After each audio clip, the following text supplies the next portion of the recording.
Айналғанда аядай қала шықты, алдымыздан кішкентай ана шықты.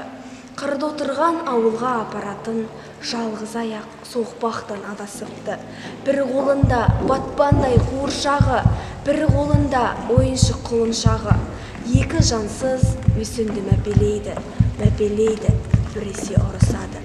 Қарадықта селтетпей жанарымыз, алжығанға санады ғананы біз. Бұрын ұлып далада боздақ ұшқан, сұлап жатыр далада жаралы күз. Бәйек болмай отырған жан қалмады, сонда дана назарын аудармады. Сәби дейін өзімен өзі болып, қуыршақ пен құлыншақ алданғаны. Сөзге тартпақ болып естімеді, адам қалай оп-оңай ескіреді. Адамның ғұмырынан қысқа не бар, күнін кейсе болғаны кешкіреді. Жастарай, жамандық жоқ көңіліңізде, мұны отырған ана кім көрдіңіз бе? Ана өмірін қарттан біз ұғындық кең, 23 жыл сарғайған құр үмітпен. Сәби ана сапардан ұлын күткен, сұрапылдан сәби оралмапты, қуыршақ пен құлыншақ содан қапты.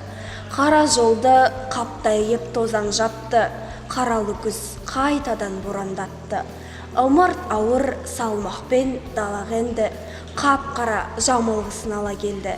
Ауылына жетті де сәби ана, ойын шығын құшақтап қала берді.